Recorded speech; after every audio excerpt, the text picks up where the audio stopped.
नमस्कार। Third well परिवार आप सभी का हार्दिक अभिनंदन एवं स्वागत करता है। Third well art and culture society प्रस्तुति कर देती है सांस्कृतिक इकाई श्यामा गौतम रांची झारखंड समूह की प्रस्तुति पागल की डायरी, जिसको लिखा है लूसुन जी ने और ट्रांसलेट किया है राजेश कुमार जी ने। Direction, design and perform by Malay Mishra. आप सभी से अनुरोध है, कृपया करके आप सभी अपना मोबाइल फोन या तो साइलेंट मोड पर कर लें या फ्लाइट मोड पर कर लें, क्योंकि एक्टर और ऑडियंस के बीच में कम दूरी होने की वजह से फोन से कुछ दुविधा उत्पन्न हो सकती है। प्लीज एक बार चेक कर लें आप जी। तो लीजिए, प्रस्तुत है पागल की डायरी।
अगर उसे ईमानदारी से किया जाए, प्यार से किया जाए, जैसे मैंने किया, प्यार से।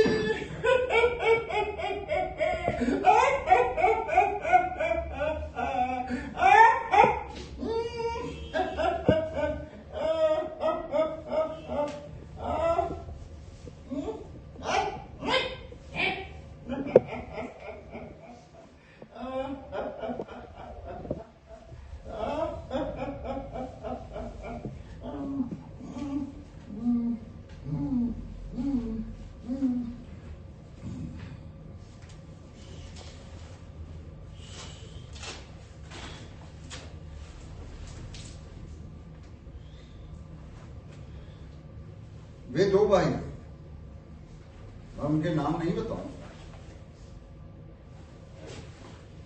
स्कूल के दिनों से जान पहचान थी हमारी, बहुत मिलना जुलना था, काफी मेलजोल था। फिर जैसा कि अमूमन होता है, मिलना जुलना बंद हो गया, मेलजोल खत्म हो गया, संपर्क टूट सा गया। अभी 2-3 महीने पहले मुझे ये पता चला कि उनमें से एक भाई की तबीयत बहुत खराब थी।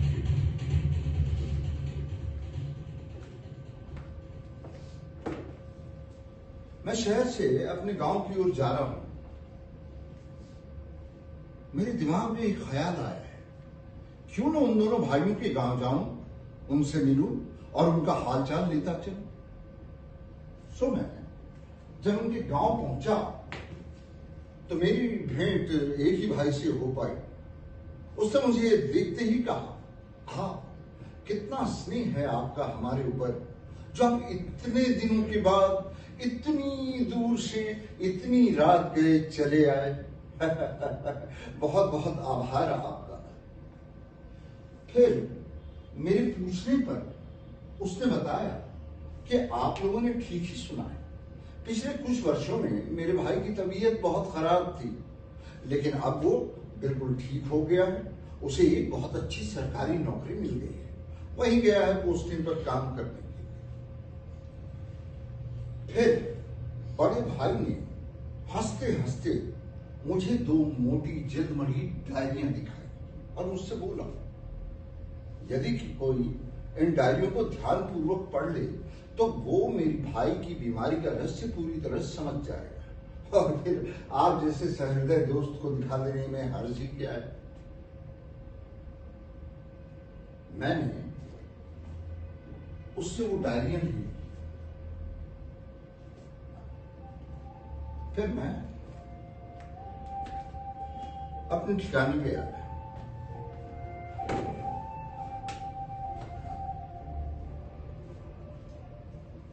मुझे लग रहा था कि मैं इन डायरियों में जरूर कोई ऐसा रहस्य छिपा है जिससे अद्भुत भेद प्रकट होगा, मुझे लग रहा था। तो पढ़ने की उत्सुकता बढ़ती गई और मैं पढ़ने के लिए बहुत व्यग्र हो गया।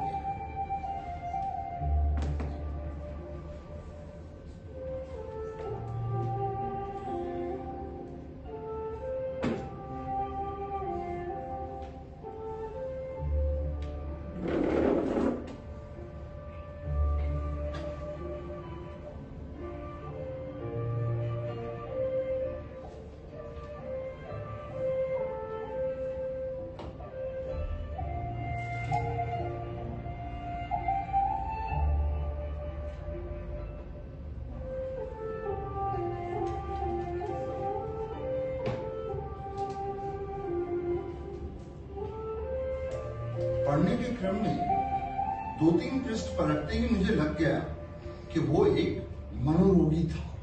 हाँ, उसकी लिखावट बहुत ही अस्पष्ट, बेढंगी, बेतरतीब, बहुत सारी बेस से पैर की बातें लिखी हुई हैं।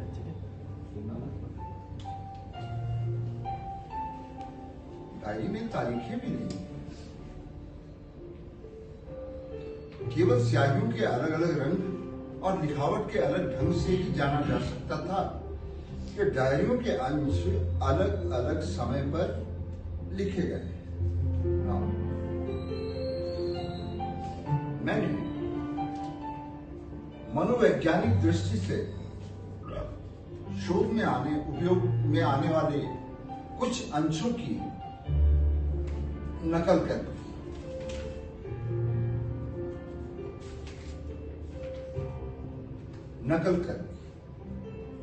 हाँ, मैंने डायरी की किसी भी अटपटी बात को बदला नहीं, सिवाय कुछ उन लोगों के जिन्हें कोई जानता पहचानता तक नहीं। और डायरी का शीर्षक स्वयं लेखक का दिया हुआ है, पागल की डायरी, पागल की डायरी, पागल की डायरी। और जाहिर है मैंने उसे भी नहीं बदला।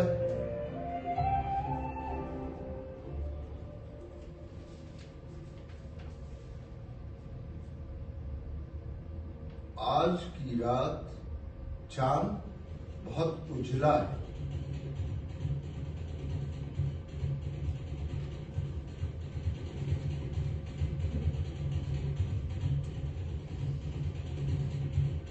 आज की रात चांद बहुत उजला है। पिछले कई वर्षों से मैंने चांद को देखा ही नहीं, इसलिए आज जब उसे देखा तो मन में उमंगें हिलोर मारने लगी, हिलोर मारने लगी, हिलोर मारने लगी।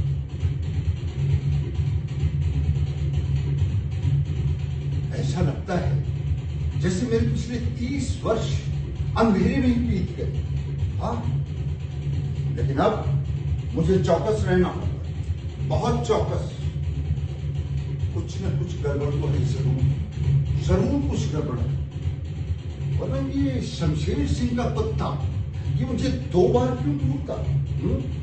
2 बार क्यों ढूंढता? मेरा डरना अकारण नहीं है।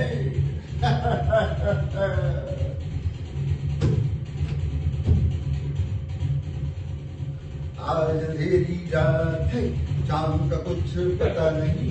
आज अंधेरी रात है, जान का कुछ पता नहीं, आज अंधेरी रात है, जान का कुछ पता नहीं, आज अंधेरी रात है, जान का कुछ पता नहीं। ये तो बड़ा ही अमंगल सूचक है ना, अमंगल सूचक। हाँ, ऐसा लगता है घोर होने वाला। हाँ? मुझे अपने घर से बड़ी ही सतर्कता पूर्वक बाहर जाना होगा, वरना घर वालों ने मुझे देख लिया तो दबोच लेंगे।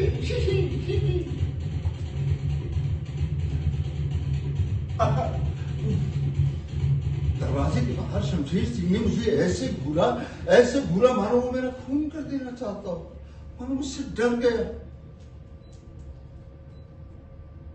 बाहर कई लोग और भी खड़े, वो मुझे ही देखकर फुसफुसा रहे हैं। हाँ, उनमें से जो एक सबसे भयानक आदमी है, वो जोर जोर से ठहाके लगाने लगा, ठहाके लगाने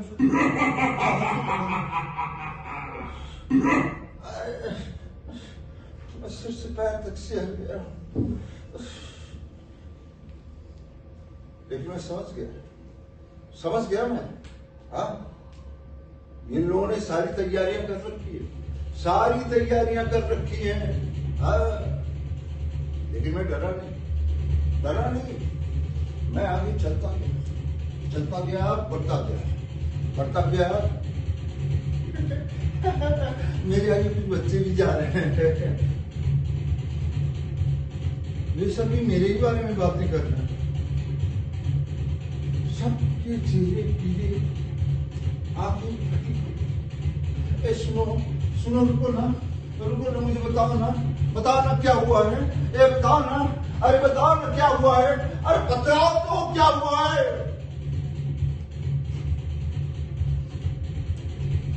एक बच्चा नहीं रुका, सब भाग गए।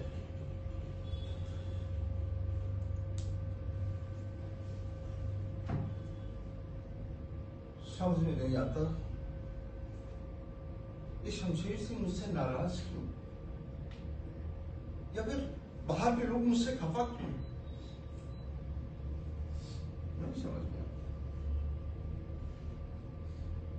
समझने की कोशिश करता हूं तो इतना याद आता है कि आज से लगभग 20 साल पहले जब गलती से मेरा पैर स्वामी ब्रह्मानंद जी की पोथी पर पड़ गया था ना, तो ये धनेश्वर मिश्र मुझसे नाराज हो गए थे। धनेश्वर मिश्र, लेकिन धनेश्वर मिश्र का तो शमशेर सिंह से कोई लेना देना नहीं है। वे दोनों तो एक दूसरे को जानते तक नहीं। फिर उन्हें कैसे पता चला? समझ गया। सब समझ गया। हो सकता है उन्होंने किसी दूसरे से इस बात को सुन लिया हो और मुझसे बदला लेने की ठान ली हो सकता है। इसीलिए तो बाहर मेरे पागल हो जाने का प्रचार करते फिर रहे हैं। हाँ।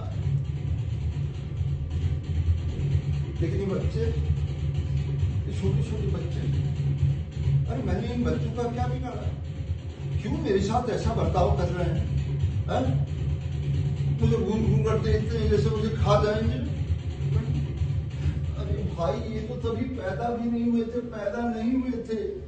हाँ, फिर इन्हें इस बात का पता कैसे चला?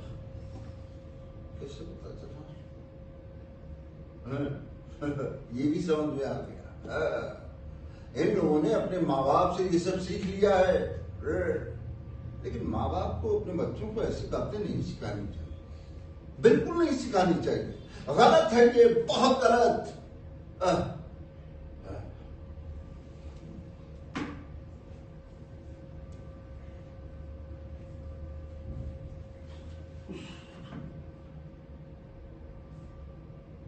बिना ठीक से सोचे विचारे खुद भी समझ में नहीं आता।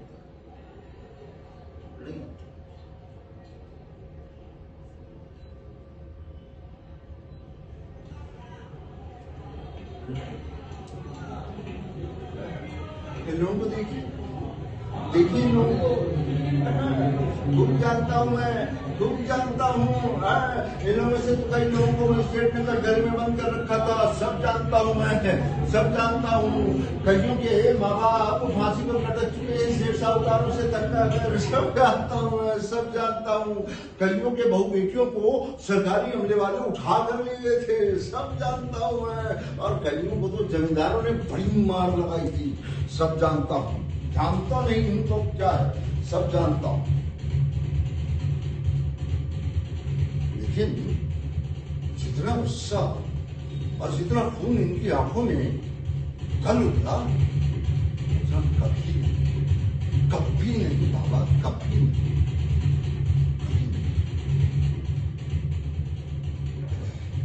अब उस औरत को क्या कहें उस औरत को? गली में अपने बेटे को पीट पीट कर चीख रही है, बोल रही है, बदमाश कहीं का, मैं तेरी चमड़ी उधेड़ दूंगी, तूने मेरा जीना हराम कर दिया है, तूने मेरा जिगर जला दिया है, मैं तेरी पोटी पोटी पोटी पोटी काट डालूंगी, पोटी पोटी।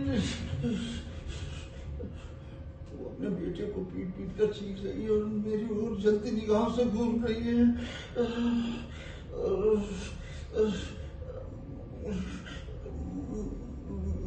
मैं बेचैन हो रहा हूँ, मैं घबरा रहा हूँ, मुझे चक्कर आ रहे हैं, चक्कर आ रहे हैं, चक्कर आ रहे हैं, मैं गिर जाऊंगा, मैं गिर जाऊंगा, गिर जाऊंगा। कौन कौन?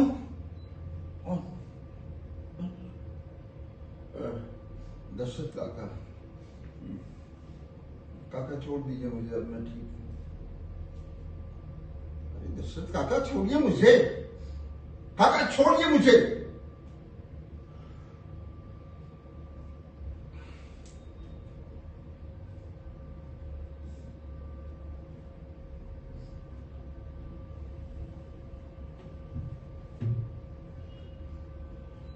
दशरथ काका मुझे घर ले आए।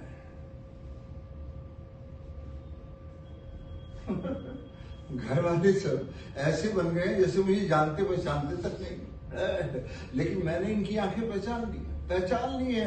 इनकी आंखों में भी ना बाहर वाले लोगों की आंखों के भाव हैं। बताइए, बाहर वाले, घर वाले,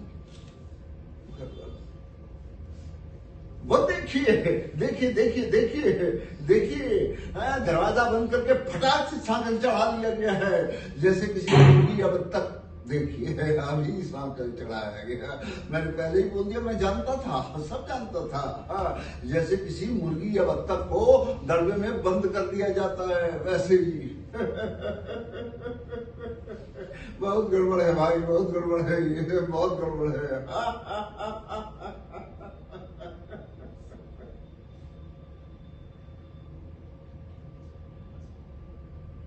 अभी नन्हे गांव का आसामी, हमारा आसामी भैया से फसलों के चौपट हो जाने की खबर देने आया।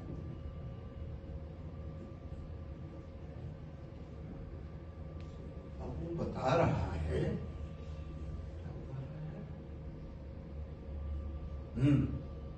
अभी से लगभग 1 महीने पहले गांव के लगभग सारे लोगों ने मिलकर वहां के सबसे बदमाश दलेर गुंडे को घेर लिया।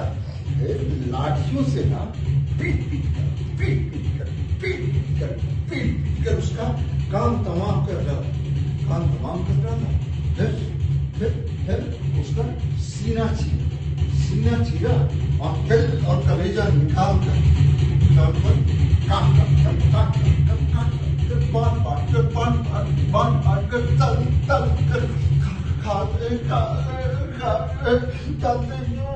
ताकि उनका भी हौसला उसी बदमाश की तरफ बुलंद हो सके।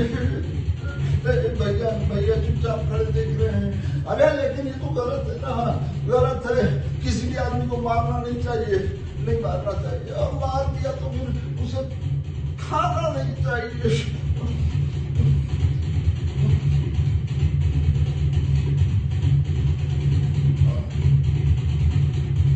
और आसानी मुझे ऐसी नजरों से घूर रहे हैं, ऐसी नजरों से घूर रहे हैं। अरे ये सब के सब ना आदमखोर है, आदमखोर, सब आदमखोर।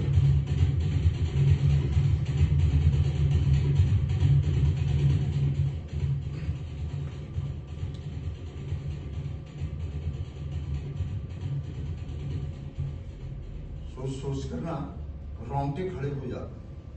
वो औरत गली में चीख चीख कर चिल्ला रही थी, मैं तेरी बोटी बोटी काट डालूं। और वो नन्हे गांव के गुंडे की आसामी की कहानी, मतलब आसामी की कहानी, और वो लंबे लंबे दाढ़ों वाला आदमी जोर जोर से हंस रहा था। ये सब के सब ना गुप्त संकेत। और इनकी बातों में कितना विष भरा है। इनकी हंसी जो है ना वो खंजर की तरह काटे डालती है। इनके लंबे लंबे दांत जो है ना लोगों के हाड़ मांस चबा चबा कर चमक गए हैं। ये सब के सब आदमखोर हैं, आदमखोर हैं। ये मुझे भी खा जाएंगे, खा जाएंगे, ये सब के सब मुझे भी खा जाएंगे।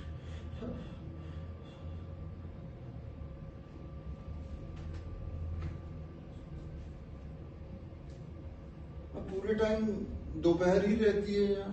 अब पता नहीं क्यों, कल तो अंधेरा भी हो रहा था।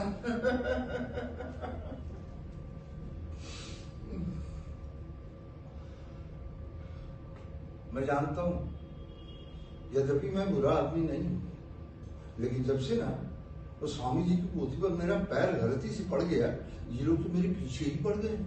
हाँ, और पता नहीं कैसे इन्होंने अपने मन में ये गांठ बांध दी है कि मैं इनका कुछ बिगाड़ सकता ही नहीं। हाँ?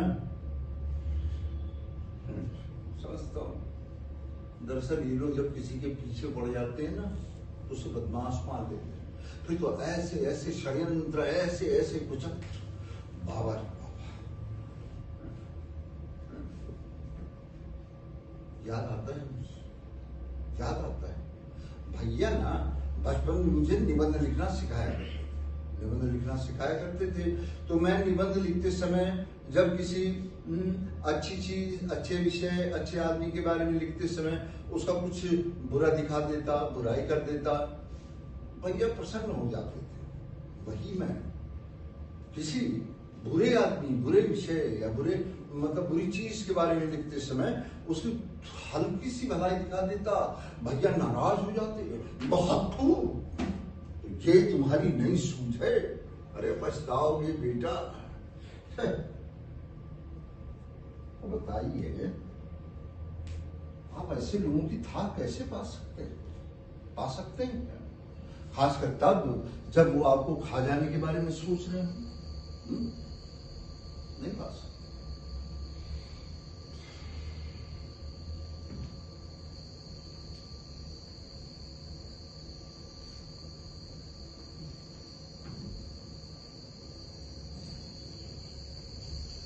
रातों में नींद नहीं आती, कई रातों से जगा। बिना ठीक से विचारे कुछ भी याद नहीं आता।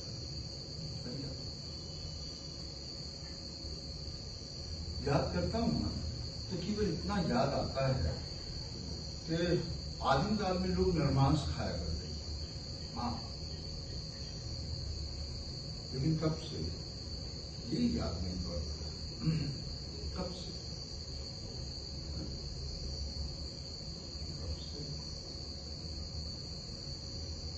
किताबों में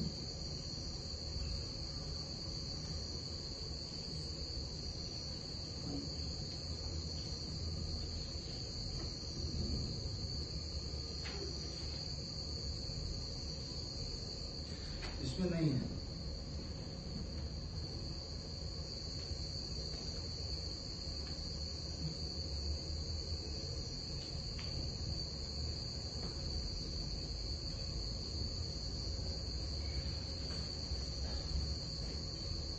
अरे भाई इसमें तो जिक्र तक नहीं है, नहीं है। इतिहास की किताब है। इतिहास की किताबों में कहीं भी क्रमबद्ध इतिहास नहीं मिलता इसका। हर जगह यही लिखा मिला होता है, सद्गुण और सदाचार। बताइए ना, अब इनको बताइए सद्गुण और सदाचार।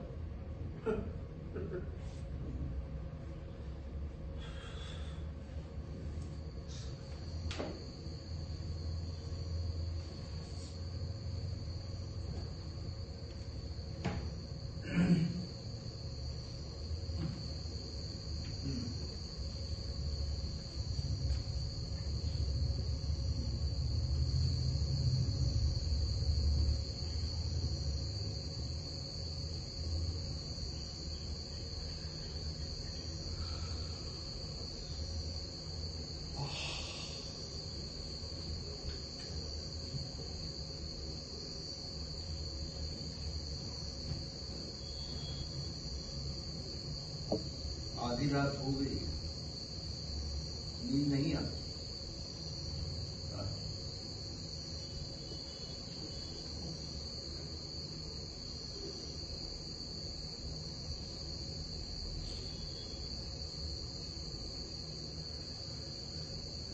धीरे धीरे अभिप्राय समझ में आने लगा। हाँ, समझ में आ रहा। हर पुस्तक के हर पन्ने पर हर वाक्य में केवल और केवल यही लिखा हुआ है, मनुष्य को खा जाओ, मनुष्य को खा जाओ, मनुष्य को खा जाओ, खा जाओ मनुष्य को। नहीं नहीं, मनुष्य को खा जाओ, खा जाओ, खा जाओ मनुष्य को, मनुष्य को। यहाँ भी है, ये मनुष्य खा जाओ, खा जाओ, मनुष्य को खा जाओ। पुस्तकों में लिखी बातें, ये नंदीगांव के आसामी की कहानी, ये सब कैसे घूम रही है मुझे दूर दृष्टि से। मनुष्य को खा जाओ। अरे मैं भी तो एक मनुष्य हूँ मैं, ये लोग मुझे भी खा जाएंगे।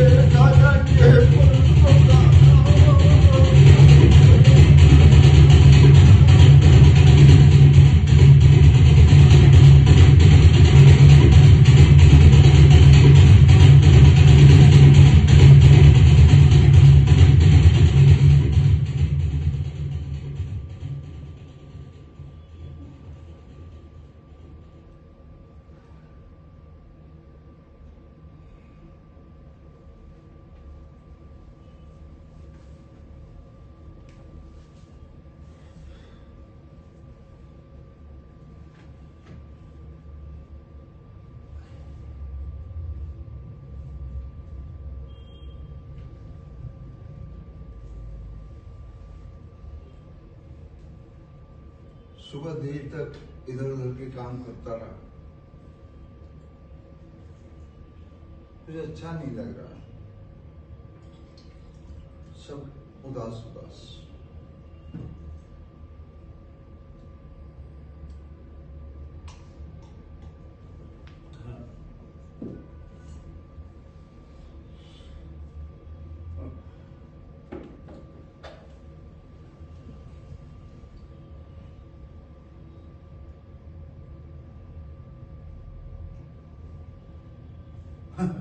दशरथ काका जैसे आते हैं ना, चुपचाप खाना लगते हैं।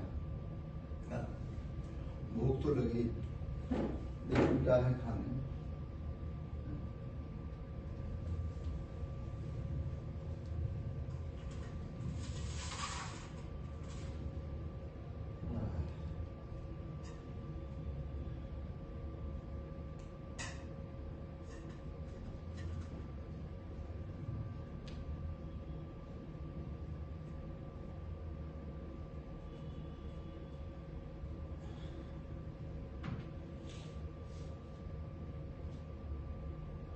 थाली के एक कटोरे में उबली हुई सब्जियां और दूसरे में ये भाप से पकी हुई मछली की बड़ी बड़ी आंखें, पथराई हुई सी, झपटे सफेद, फटी फटी सी, और ये मुंह बिल्कुल खुला हुआ आदमखोर भेड़िए की तरह। खाना पड़ेगा।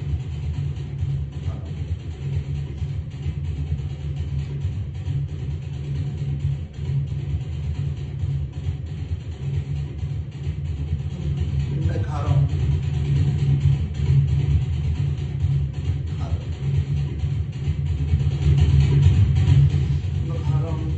ग्रास निकलता जा रहा हूँ, मैं खा रहा हूँ, ग्रास निकलता जा रहा हूँ, खा रहा हूँ, ग्रास निकलता जा रहा हूँ, खा रहा हूँ, ग्रास निकलता जा रहा हूँ। पता नहीं मछली खा रहा हूँ कि नरमांस खा रहा हूँ, पता नहीं मछली खा रहा हूँ कि नरमांस खा रहा हूँ, पता नहीं मछली नरमांस खा रहा हूँ।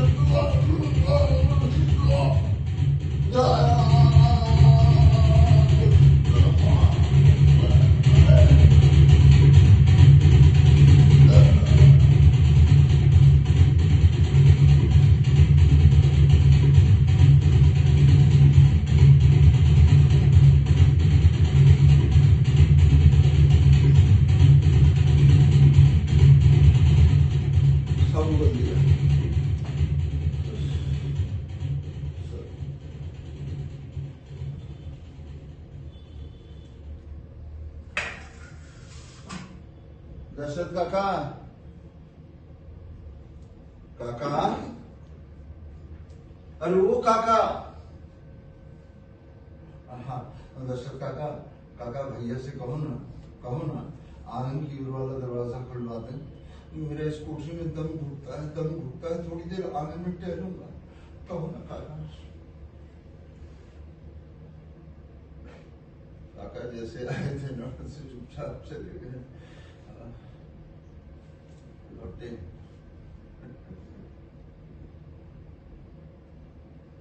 उन्होंने आंगन की ओर वाला दरवाजा खोल दिया है। ठंडी हवा का झोंका।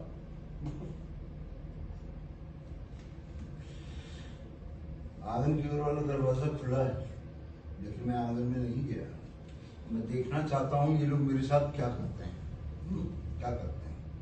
इतना तो निश्चिंत है कि ये लोग मुझे अपने हाथ से जाने नहीं देंगे। देखो साले करते क्या है।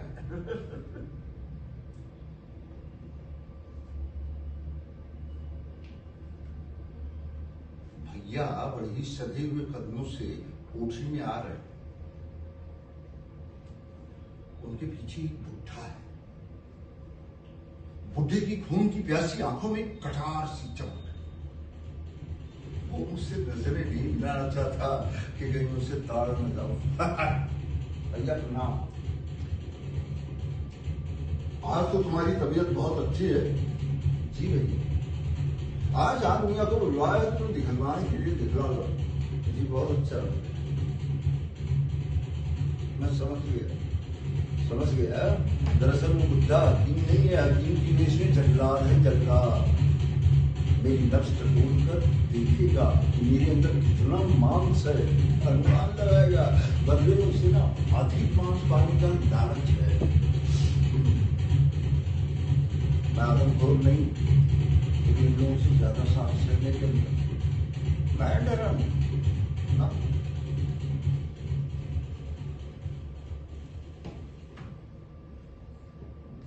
मैंने अपनी दोनों कलाइयां जो है ना बढ़ा दी। बुढ़ा भी मेरे बगल में तख्त पे बैठ गया है। उसने मेरी कलाइयां पकड़ ली। वो नब्ज टटोल रहा है।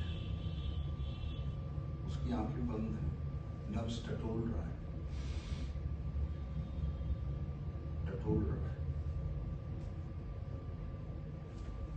बुढ़े ने मेरी कलाई छोड़ दी। अपने विचार को भटकने मत दो। कुछ दिनों तक पूरा आराम करो, फिक्र बिल्कुल मत करो, तुम्हारी सेहत बिल्कुल ठीक हो जाएगी। समझ गया, सब समझ गया। अपने विचारों को भटकने मत दो, कुछ दिनों तक पूरा आराम करो, फिक्र बिल्कुल मत करो, तुम्हारी सेहत बिल्कुल ठीक हो जाएगी। समझ गया। सब समझ गया। दरअसल इस तरह से रहकर जब मैं खूब खा पी कर खूब मोटा ताजा हो जाऊंगा तो इन्हें मेरे अंदर से खूब मांस मिलेगा, खूब मांस।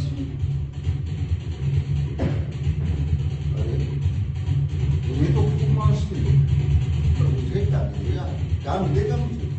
तो फिर सेहत का एकदम से ठीक हो जाना ठीक है क्या? या इन लोगों का अधिक मांस के प्रति लालचपन और भगवान का दिखावा मात्र है? ये सब के सब का कायर सीधे कोई कार्रवाई नहीं करना चाहते। सब जानता हूं मैं।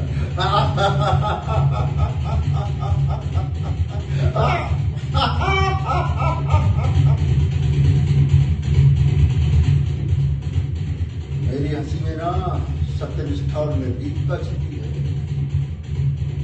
भैया और हकीम मेरी सत्यनिष्ठा और निर्भीकता से डर गए। उनके चेहरे पीले पड़ गए। अरे मैं साहसी हूँ, निडर हूँ, इसीलिए तो ये लोग और मुझे खा जाने के बाद तो मैं है ताकि इनका भी हौसला मेरी तरह बुलंद हो सके। बुढ़ा उठकर जाने लगा है। जाते जाते भैया के कानों में कुछ कहा है उसने। इसे अभी ही खाना है। समझ गया, सब समझ गया। सत्य प्रकट हो गया। विकट रहस्य खुल गया।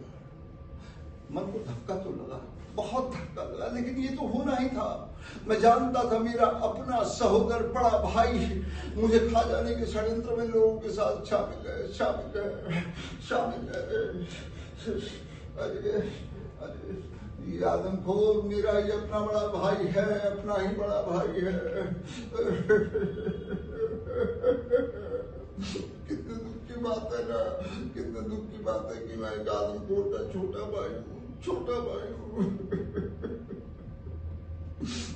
मैं जानता था सारे लोग मुझे खा जाएंगे, लेकिन मेरा भाई इसमें शामिल है। मेरा भाई।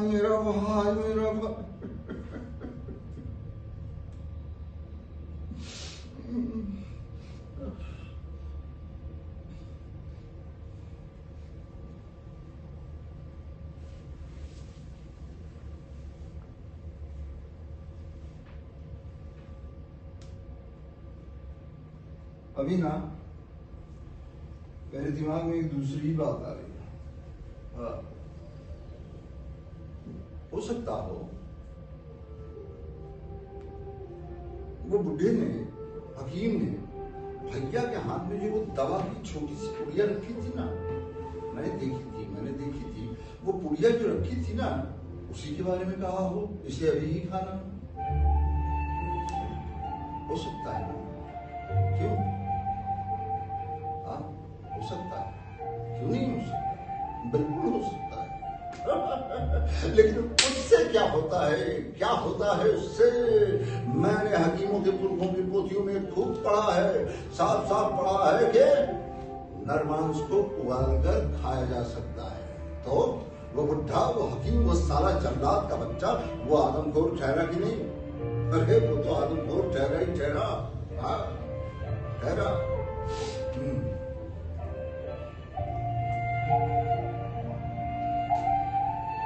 भैया को क्या कहना, वो तो शुरुआत से आदमखोर ठहरे। बचपन में मुझे पढ़ाते वक्त कहा करते थे, जानते हो लोग दूसरों के बेटों को बदल कर खा जाया करते हैं। और एक बार एक गुंडे का जिक्र चला था तो उन्होंने क्या बोला था पता है? अरे उस गुंडे को मार डालने से ही क्या होगा, बेहतर तो ये है कि उसके गोश्त को उबाल कर खा जाया जाए और उसकी खाल पर लेट जाए। बताइए।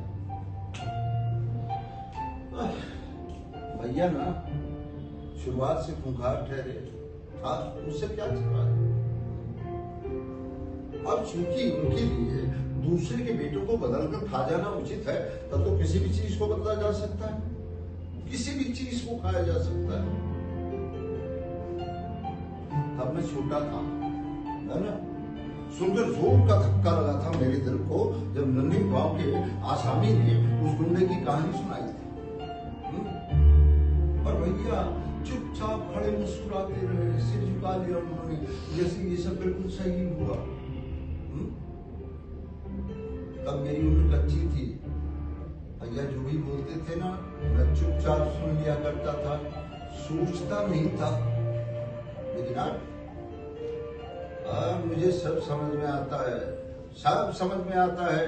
दरअसल भैया जब ऐसी बातें करते हैं ना, तो उनके मुंह में नरमांस का स्वाद भर आता है और उनका मन किसी मनुष्य को खाने के लिए व्याकुल भूखता है। सब जानता हूं मैं।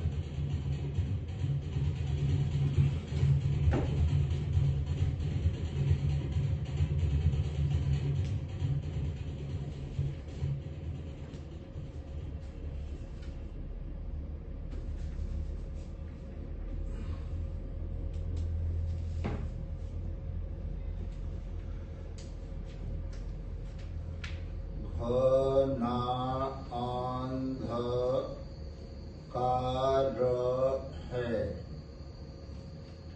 जान नहीं पड़ता, दिन है कि रात है। शमशेर सिंह का कुत्ता लगातार भौंक रहा है। गब्बर शेर की तरह खूंखार, खरहे की तरह कातर, लोमड़ी की तरह धूप।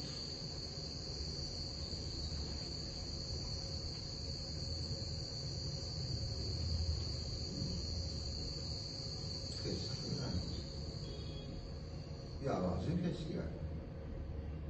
मुझे सुनाई दे रहा है। हाँ, कैसी आवाज?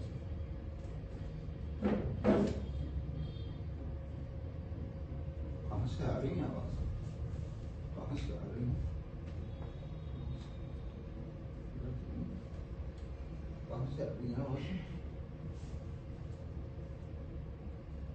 ये क्या? क्या?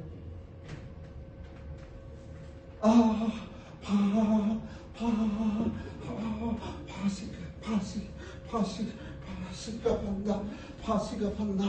मैं फांसी नहीं, मैं फांसी नहीं, मैं फांसी नहीं, मैं फांसी नहीं लगाऊंगा, फांसी नहीं लगाऊंगा, मैं फांसी नहीं लगाऊंगा, मैं फांसी नहीं लगाऊंगा।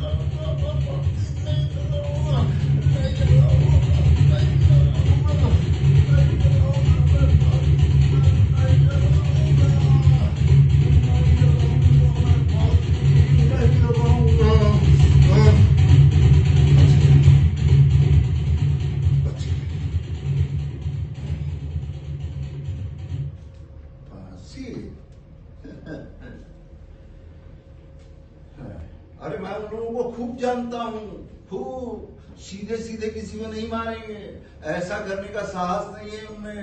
भाई परिणाम के भय से ना जान निकलती है उनकी, इसीलिए तो षड्यंत्र रचकर मुझे आत्महत्या करने के लिए विवश कर रहे हैं। हाँ, अरे कुछ दिनों से ना बाहर गली में स्त्रियों और पुरुषों के व्यवहार देख रहा हूँ, बर्ताव देख रहा हूँ, और भैया के भी रंग ढंग देख रहा हूँ। ये लोग तो चाहते ही हैं कि कोई अपनी छत की घिन्नी से फांसी का फंदा लगाकर लटक जाए और इनकी मौज बने। इनकी मौज बने। अरे कत्ल का इन पर इल्जाम भी ना है और ये लोग उलझे उड़ा है। इसीलिए ये लोग खुशी से फूले नहीं समा रहे हैं, नहीं समा रहे हैं। सब जानता हूँ मैं, सब जानता हूँ मैं, सब जानता हूँ, सब जानता हूँ मैं, सब जानता हूँ।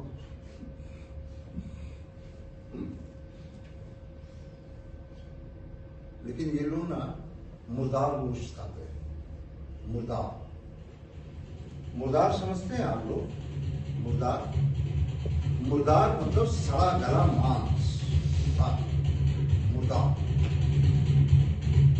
मुर्दार से मुझे याद आता है एक भयानक जानवर, वो बड़ी भयंकर आंखें होती है उसकी। क्या नाम है उसका? क्या नाम है?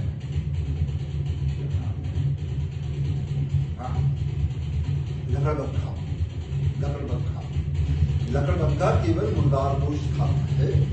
बड़ी से बड़ी मोटी से मोटी हड्डी को दांतों में कड़कड़ा कर निगल करता है। लकड़बग्घा भेड़िए की जाति से मिलता जुलता है, और भेड़िया कुत्ते की प्रजाति का होता है। शमशेर सिंह का कुत्ता मुझे लगातार घूर रहा था, वो भी षड्यंत्र में शामिल था, मैं जानता था। और वो बुड्ढा, वो मुझसे नजरें नहीं मिला रहा था, लेकिन मैं तो उसे खा लिया।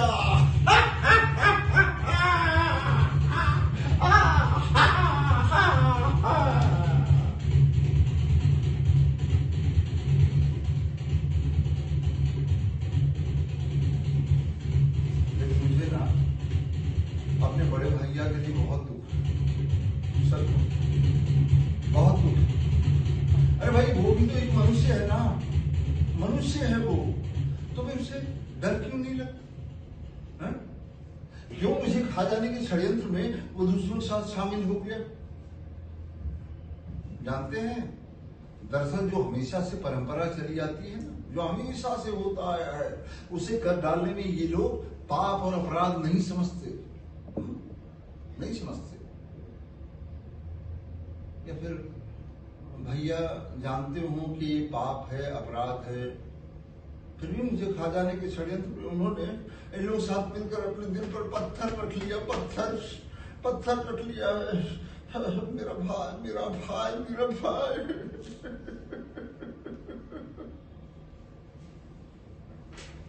सबसे पहले ना मैं इसी पापी का भंडा फोड़ करूंगा। सबसे पहले इसी अपराध से रोकूंगा। हाँ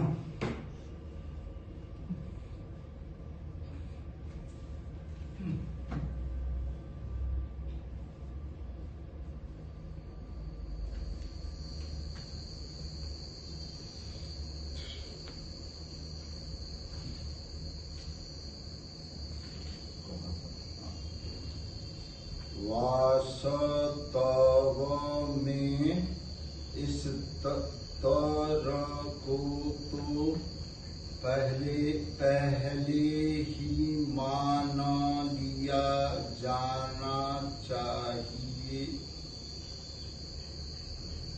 था कि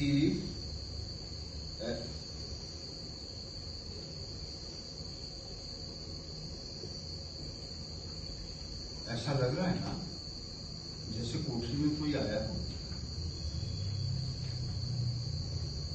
मैं ठीक से देख नहीं पा रहा हूं, लेकिन यही 30 वर्ष का कोई नौजवान होगा। उसके चेहरे पर मुस्कुराहट खेल रही, ये भी उन्हीं लोगों में से है। उसने अभिवादन करने के लिए अपना सिर झुकाया है। समझ गया, सब समझ गया।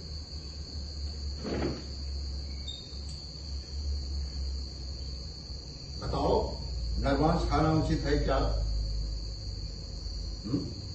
क्या कहा? कहीं अकाल पड़ा है क्या? कोई नरमांस क्यों खाएगा? है तुम मेरी बात का सीधा सीधा जवाब दो। अच्छा, मुझे दूसरी बातें करनी चाहिए। मौसम बहुत सुहाना है, चांदनी भी बहुत उजली है, ये पहले उजली क्यों नहीं हुई?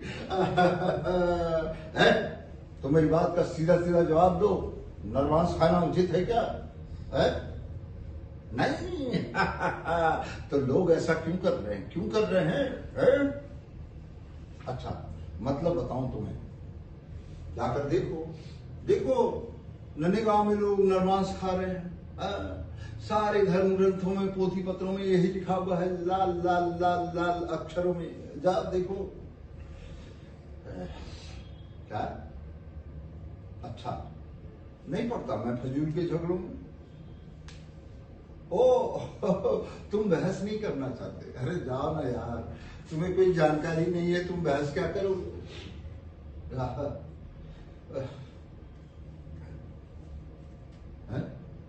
गायब हो गया? कहाँ गया? अभी तो यही था। कौन था? कौन था? छोड़ो, जो भी था ना, भैया से बहुत कम उम्र का था। हाँ, लेकिन वो भी उन्हीं लोगों में मिला हुआ था, मैं समझ गया। इसने ये सब ना अपने माँ बाप से सीख लिया होगा, और भगवान जाने बच्चों को भी ये सब सिखा चुका होगा। इसीलिए छोटे छोटे लौंडे मुझे यूं घूर घूर कर देखते हैं।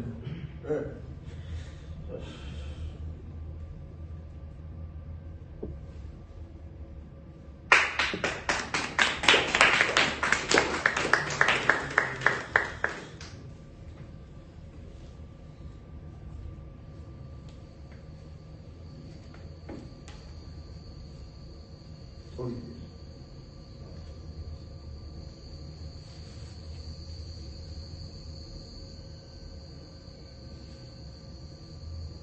अब मैं सूत्रधार हाँ, दूसरों को खा देने का लालच और स्वयं आहार बन जाने का भय, सबको दूसरों पर संदेह, सब एक दूसरे से आतंकित।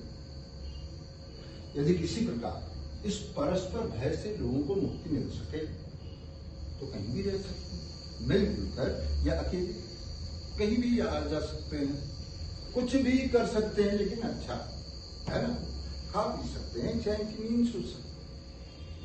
बस वही एक बात दिमाग से निकाल देने की आवश्यकता है ना?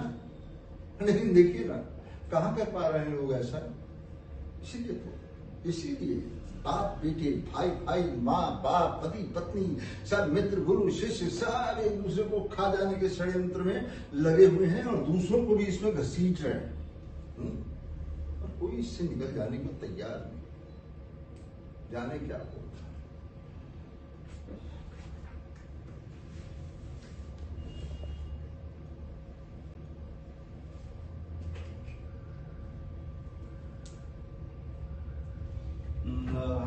तारे टंग आहस महानमे टंग एक मगर मांगे न मिला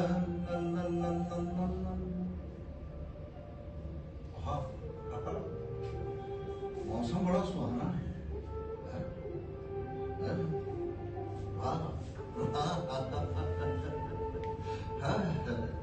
क्या करना चाहिए, क्या करना चाहिए, क्या करना चाहिए, क्या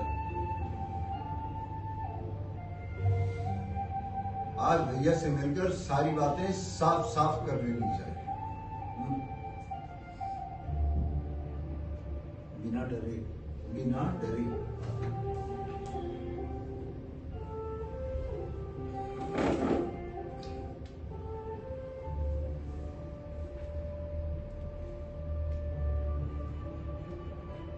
भैया दरवाजे के बाहर ड्योढ़ी पर खड़े आसमान की ओर ताक रहे। चलता हूं।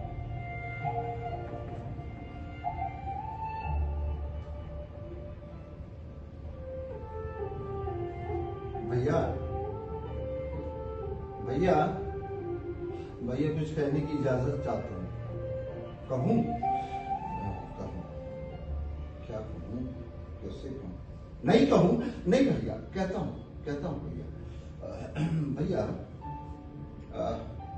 आदिम काल में प्राय सभी लोग थोड़ा बहुत नरमांस खा लेते थे, लेकिन जैसे जैसे उनके जीन बदले, जीनियोलॉजिकल परिवर्तन आया, उन लोगों ने उनमें सुधरने की इच्छा जागी, वे सभ्य हो गए, मानवता आ गई उनमें, तब उन्होंने ऐसा करना छोड़ दिया। देखिए अभी भी कुछ लोग ऐसा किए जा रहे हैं, मगरमच्छों की तरह नरमांस खाए जा रहे हैं।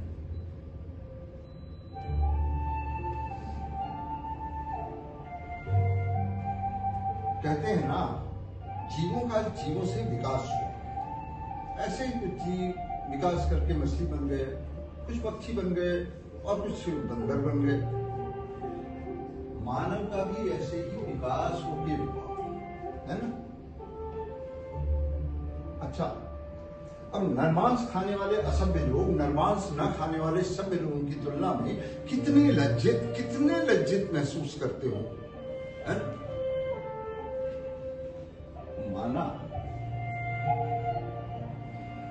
माना कि रेंगने वाले जीव बंदरों से नीचे, लेकिन नरमांस खाने वाले असभ्य लोग नरमांस न खाने वाले सभ्य लोगों से उससे भी ज्यादा बहुत नीचे हैं, बहुत नीचे हैं। पुरानी बात है, एक आदमी ने अपने बेटे को उबाल कर तश्तरी में राजा के सामने परोस दिया था। उससे भी पुरानी बात, जब इस सृष्टि का निर्माण हुआ, धरती आकाश पाताल बने, पेड़ पौधे जीव जंतु महासागर ताल तलैया पहाड़ पर्वत सब कुछ बने, तब से लेकर राजाओं के जमाने तक, और राजाओं के जमाने से लेकर ये नन्हे गांव के आसामी की कहानी तक, और अब तक यही होता है, सब एक दूसरे को खा रहे हैं।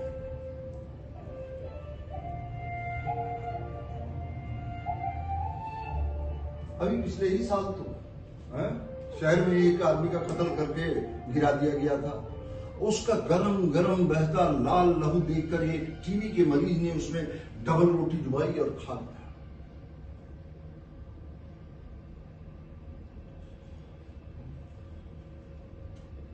भैया ये लोग मुझे खा जाएंगे, भैया ये लोग मुझे खा जाएंगे।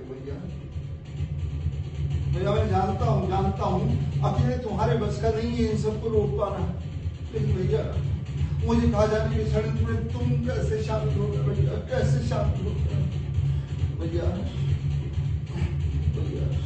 माना कि हमेशा से ये होता रहा, सब एक दूसरे को खा जाने के षड्यंत्र में शामिल, लेकिन मुझे अब लगता है कि हमें रुक जाना चाहिए। हमें आपस में एक दूसरे के ऊपर दया, करुणा, विश्वास, मानवता दिखाना चाहिए, है ना? हमें कहना चाहिए कि ऐसा अब नहीं हो सकता, ये अभी नहीं हो सकता। भैया एक बात कहो ना, ऐसा नहीं हो सकता। कहो ना भैया, एक बार कहो ना। भैया तुम तो अक्सर ऐसा कहते हो। अभी वो आसामी आया था, उसने लगान घटा लेने की बात की तो तुमने खड़क कर कहा था ऐसा नहीं हो सकता। भैया एक बार कहो ना भैया, एक बार कहो भैया, ये लोग मुझे खा जाएंगे, खा जाएंगे।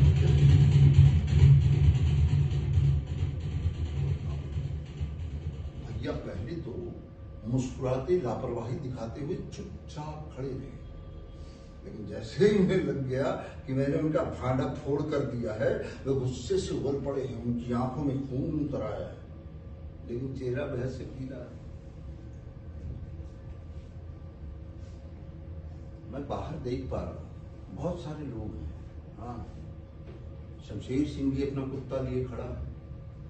कुछ लोग अंगोछे और चादरों से अपना चेहरा ढके हुए, और कुछ गर्दन दरवाजे के अंदर कर करके उचक उचक कर ये देखने की कोशिश कर रहे हैं कि अब क्या होता है। समझ गया, ये सब के सब ना षड्यंत्र रच कर आए हैं। ये एक में मिले हुए हैं। नहीं देखते, इनके विचारों में आपस में एका कहाँ है? नहीं है। कुछ लोग इस विचार के हैं कि ये गलत है, ये नहीं होना चाहिए, लेकिन कुछ ये मान रहे हैं कि ये तो सदियों से होता आ रहा है, इसे होना चाहिए। कहिए लेकिन सबके सब ना मुस्कुराते हुए चुपचाप खड़े हैं। काहे? अधिक मांस की लालच में।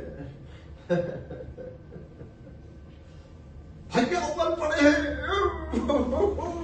कह रहे हैं भाग जाओ यहां से, भाग जाओ, एक आदमी नहीं दिखना चाहिए। अरे एक आदमी का दिमाग खराब हो गया, तुम लोग तमाशा देखने के लिए चले आए हो, चलो भागो भागो, दशरथ भगाओ, भागो।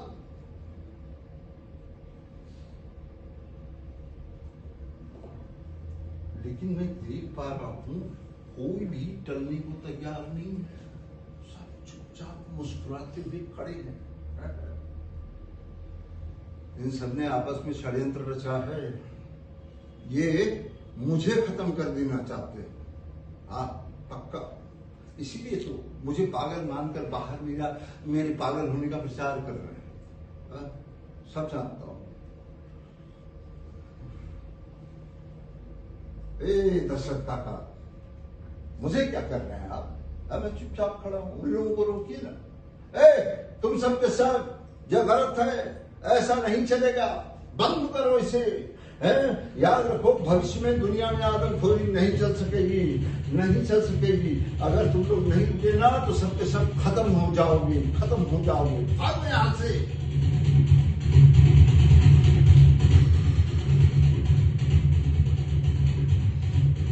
अरे छोड़िए छोड़िए, अरे बंद करो ये सब। चाहे तुम कितनी भी संतानें पैदा कर लो ना, सब लोग तुम्हें खत्म कर देंगे। जैसे जंगलों में भेड़िए शिकारी को खत्म नहीं, शिकारी भेड़िए को खत्म करते हैं, जैसे लोग अपने घर में सांप को खत्म कर देते हैं, वैसे तुम्हें खत्म कर देंगे। भाग भाग भाग जाओ। सब भाग आराम दशरथ काका घर में। भैया भी कहीं चले गए।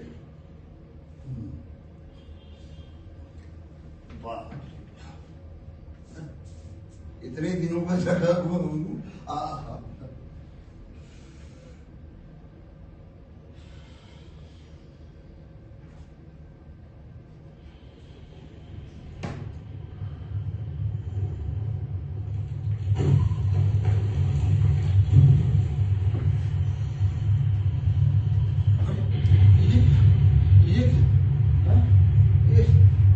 ये सब हिल रहा है, उछल रहा है।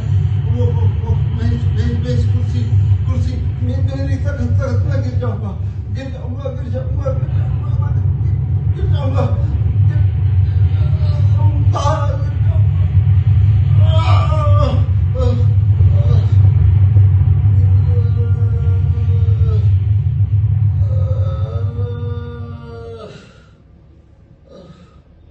ये पूरी छत मेरे ऊपर आ गिरी है, छत आ गिरी है। मैं सांस नहीं ले पा रहा हूँ, सांस नहीं ले पा रहा हूँ। मेरा कसूमर निकला जा रहा है। मेरी हड्डियां, अरे कोई तो बचाओ मुझे, कोई तो बचाओ मुझे, बचाओ ना। समझ गया, हाँ मैं जानता हूँ मुझे कोई नहीं बचाएगा, कोई नहीं बचाएगा। अरे ये तो चाहते हैं कि मैं खत्म हो जाऊं और मैं खूब मजा आए, मजा आए। लेकिन मैं ये भी जानता हूँ मैं, ये मेरे मन का बोझ है, मेरा ज़हनी बोझ है।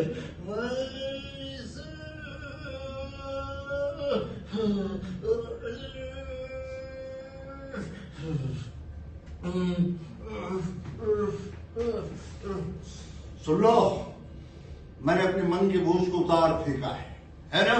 अब तुम लोग सुनो, तुम्हें भविष्य में आदमखोरी छोड़नी पड़ेगी। आदमी द्वारा आदमी की आदमखोरी, ह्यूमन ट्रैफिकिंग, आदमी द्वारा आदमी के जंगल, जमीन, जोर, बच्चों की चाइल्ड अब्यूज, विमेन अब्यूज, सब छोड़ना पड़ेगा। अरे छोड़ना ही पड़ेगा, छोड़ना पड़ेगा। अगर तुम लोगों ने नहीं छोड़ा ना, सब के सब खत्म हो जाओगे, खत्म हो जाओगे। जाओ।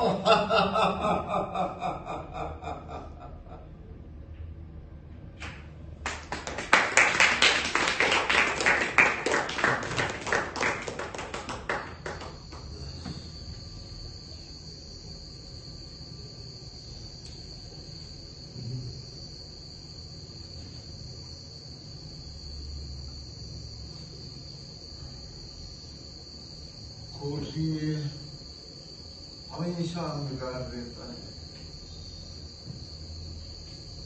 ना कोई रोशनदान, ना कोई खिड़की,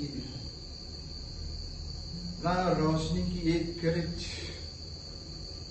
ना कोई हवा का झोंका। हाँ, 2 टाइम ना समय पर खाना मिल जाता है, मिल जाता है खाना।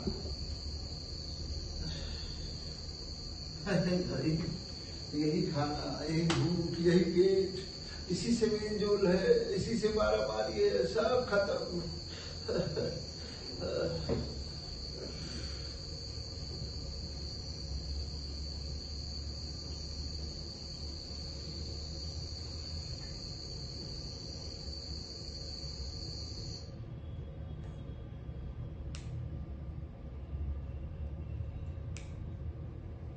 वो भैया की करतूत थी,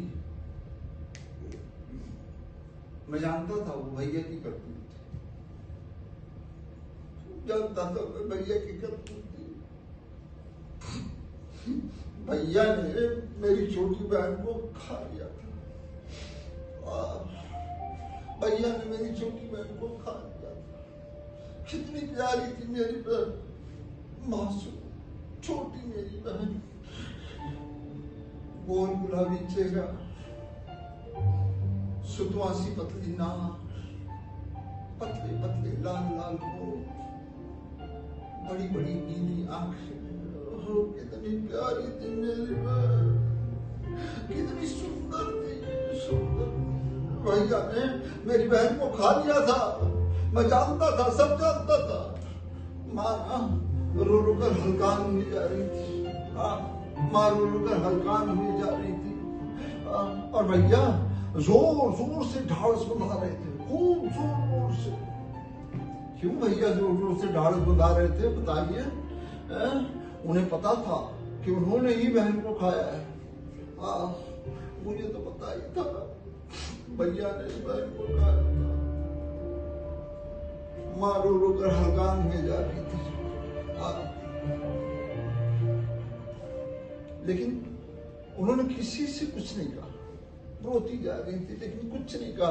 लेकिन मुझे लगता है माँ सब जानती थी, सब जानती थी, लेकिन उन्होंने नहीं कहा। क्यों नहीं कहा? इसलिए नहीं कहा कि अब मुझे पता चला है इस उम्र में ये कहने की बात नहीं थी। मेरी बहन को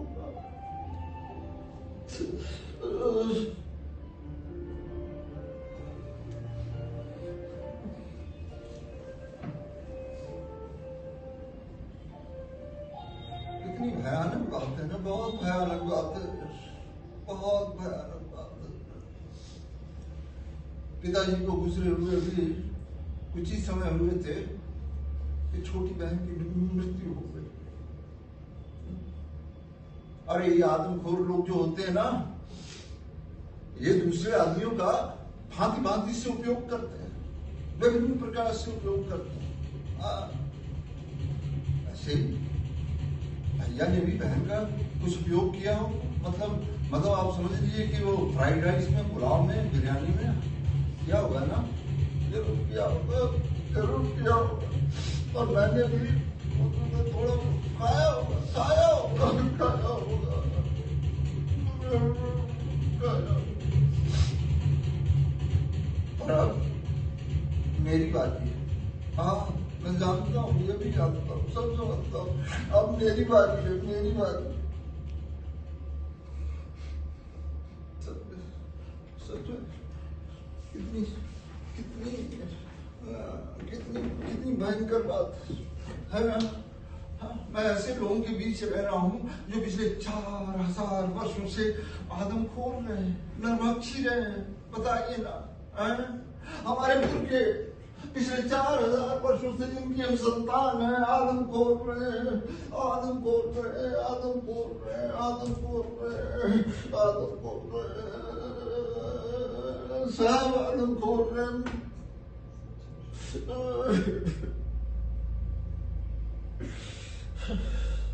मैं किसी भी समय, किसी भी सभ्य आदम को अपना चेहरा नहीं दिखा सकता। मैं किसी भी समय, किसी भी सभ्य मानव को अपना चेहरा नहीं दिखा सकता। मैं किसी भी समय, किसी भी सभ्य मानव को अपना चेहरा नहीं दिखा सकता, नहीं दिखा सकता, नहीं दिखा सकता।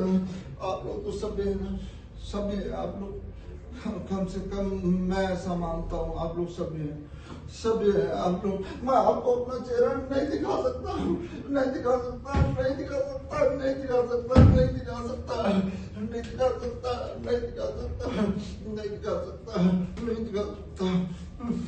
नहीं दिखा सकता, नहीं दिखा सकता, नहीं दिखा सकता, नहीं दिखा सकता, नहीं दिखा सकता।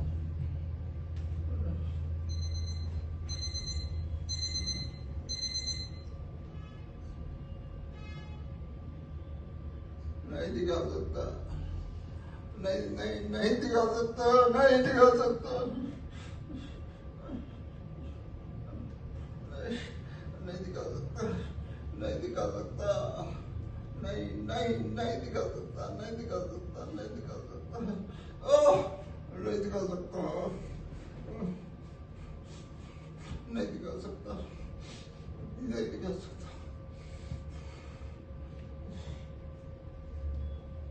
उठ जाओ बच्चे,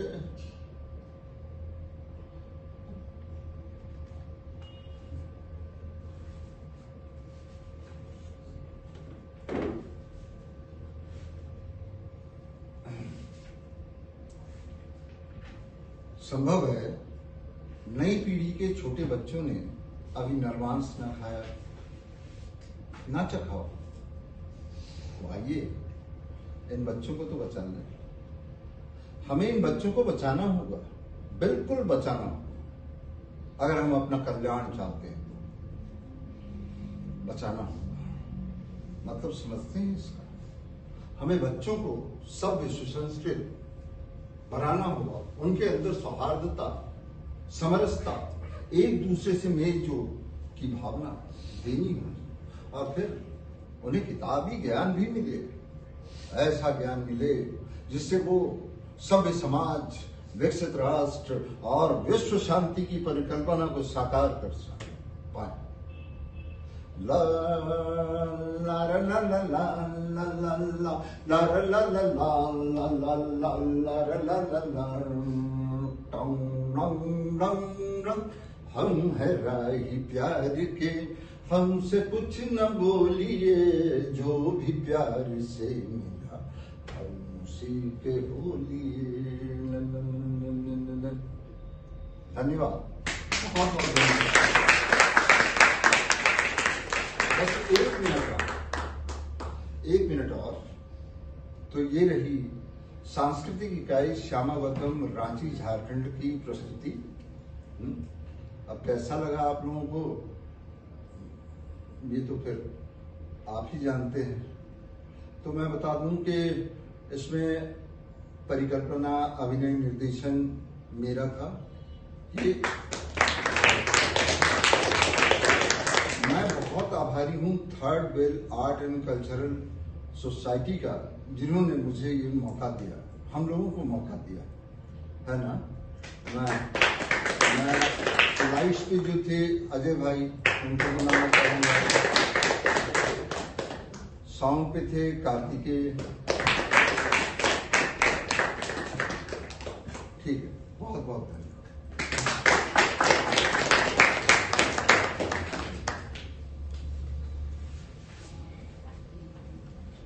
अच्छा, आप लोग कुछ मतलब अगर पूछना चाहते हो, बताना चाहते हो, आप कुछ लोग तो बहुत ही हमसे बड़े हैं, कुछ लोग समवयस्क हैं, कुछ छोटे हैं, तो जो भी प्रश्न जिज्ञासा मन में हो पूछिए, जहां तक संभव होगा अपने सामर्थ्य के अनुसार बताऊंगा।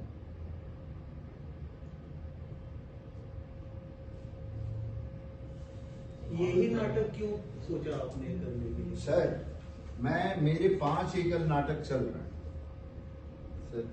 पहला नाटक है टोबा टेक सिंह की कहानी, सादत हसन मंटो सर का लिखा हुआ। दूसरा ये पागल की डायरी, ये जो है। तीसरा फणीश्वर नाथ रेणु की रसप्रिया पे नाट्य रूपांतरण राजेश कुमार जी का है।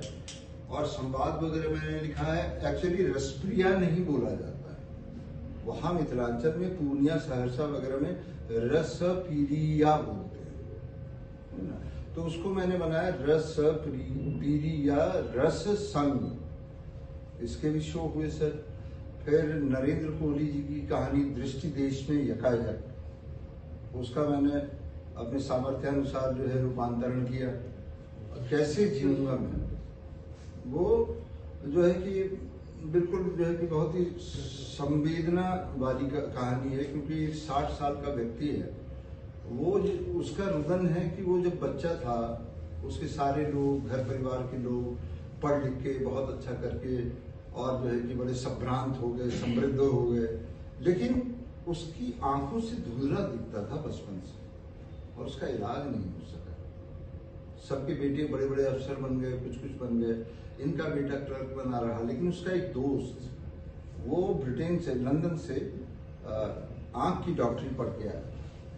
उसने इनको चेक किया, फिर कहा उसने कि ये बहुत बड़ी बात नहीं है, रोहे हैं, जो पुतलियां हैं उसको बदल दिया जाएगा, वो इंग्लिश में हो जाएगा। तब उनको रोशनी मिली, तो बोले अब ये रोशनी लेके मैं क्या करूं। और चौथा है मेरा क्रांतिदूत पंडित राम प्रसाद बिस्मिल जी की आत्मकथा पर आधारित क्रांतिदूत पंडित राम प्रसाद बिस्मिल। बहुत बढ़िया। मैं मले भाई के बारे में थोड़ा सा बताना चाहता हूँ, संक्षेप परिचय नहीं हुआ। मले भाई को लगभग यहीं से लगभग इनको 35 साल से ऊपर का रंगमंच का अनुभव है, मेरे को जहाँ तक ज्ञात है।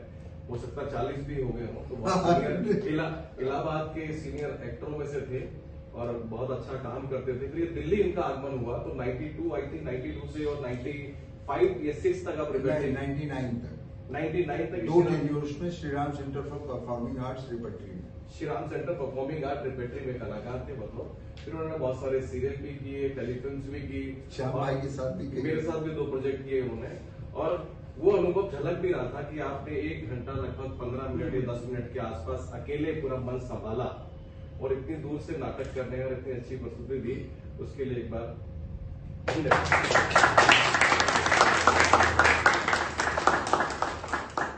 कल मेरा इसी नाटक का दूसरा शो है, रंग मित्र है, फिल्म्स एंड थिएटर,